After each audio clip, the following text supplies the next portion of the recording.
Hey there, I'm Mark from Spectrum Pulse, and today we have from Laura Marling, Patterns in Repeat. It can be odd revisiting albums that received a ton of critical acclaim, specifically in the early pandemic, and then wondering that if you were in a better headspace in that moment, whether it would have resonated more or less. And as a longtime Laura Marling fan, Song for Our Daughter has long been that project for me. Don't get me wrong, at the time I quite liked the album, but I've never quite loved it. It was a shade too sedate and domestic. A lot of its charm came from the homespun intimacy. It just didn't have that resonance that I was looking for in 2020, but now going back to it, well, I'm not gonna say it grew on me, but it has settled well. I think it's aged well. I said at the time that as I got older, it might click a little better, and in that at least I was kind of right. Now, since then, Laura Marling has had a daughter in 2023, a hypothetical now realized, and now working with Dom Monks as producer. He's engineered a lot of her work before, as well as that last Big Thief album in 2022, and the rave reviews were once again in, well,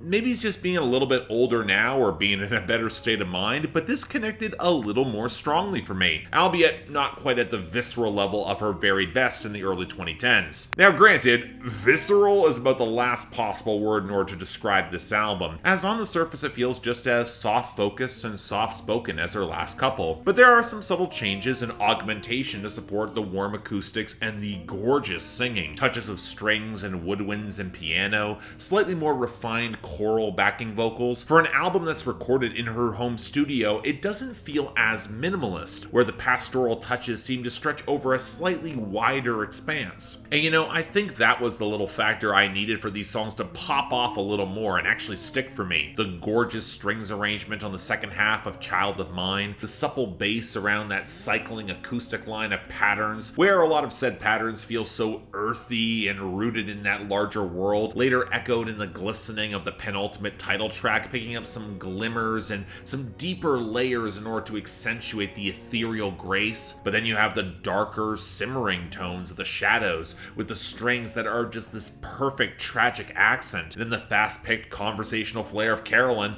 where the strings are just perfectly wistful and aching. Or how, looking back, a song that Laura Marling's father wrote and she's now adapting, it feels like a quietly elegant relic of, say, like late 60s, early 70s singer-songwriter material from a different time, but one that Laura Marling can deliver just effortlessly. Even Lullaby, which is pretty much exactly what it sets out to be, has a truly beautiful strings interlude to the point where she includes the instrumental version of the song for the end of the album. Honestly, I can't complain. It's a really pretty composition. Now, getting into the content, I'll fully admit that I was expecting to have some of that same distance that I had for Song for Our Daughter with this project. It being a little too maternal, not really to my personal experience, maybe I just can't connect. And yeah, you know what? Some of those songs and those topics are there, but I think where Patterns in Repeat takes a bigger step is observation of family and relationship cycles, in which she is now engaging and settling. And there are more darker, complicated twinges than you might expect, especially around one's relationship with their parents aging and then getting older as well. I like the questioning undercurrent of patterns, seeing a woman leave behind a career as a dancer to raise a family.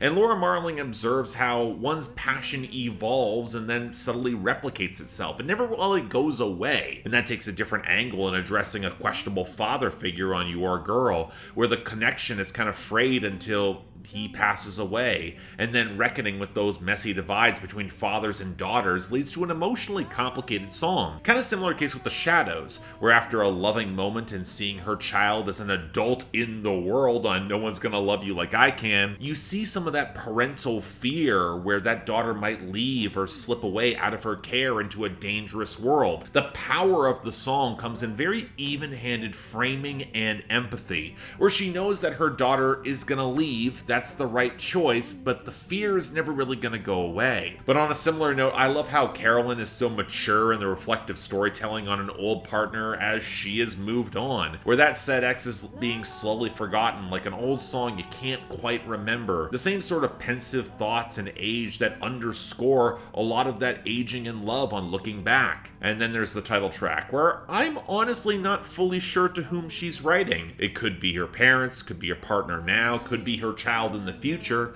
but it has the feel of her attempting to reassure them that this is a path that she chose willingly, a pattern in which she wanted and then ultimately made sense for her. Where on some level, it might not matter to whom it's for, so much as that the pattern is going to continue, and she wants you to share in that experience. Thus, in short, it's very interesting to review this project in such close proximity to Halsey's newest record, because those cycles of family and children have distinct echoes. But where Halsey's ambition and tribulations have led to a far rougher path, Laura Marling's acknowledgement of much smaller scale, lesser ambitions has led to a mature inner peace that really makes this album something to take in, all the while having those notes of compositional, lyrical, and emotional complexity that showcase a lot of nuance. Now, it's not a perfect album by any stretch, feels a little short, especially with that time passages interlude with the woodwinds that really didn't work for me. It's definitely a bit domestic and kind of sleepy, and if you miss some of that early edge and momentum, the bite is more reserved, albeit carrying a slightly heavier weight this time. But again, it will click more strongly. I'm gonna call it pretty great, especially given that she's only 2 months older than me, and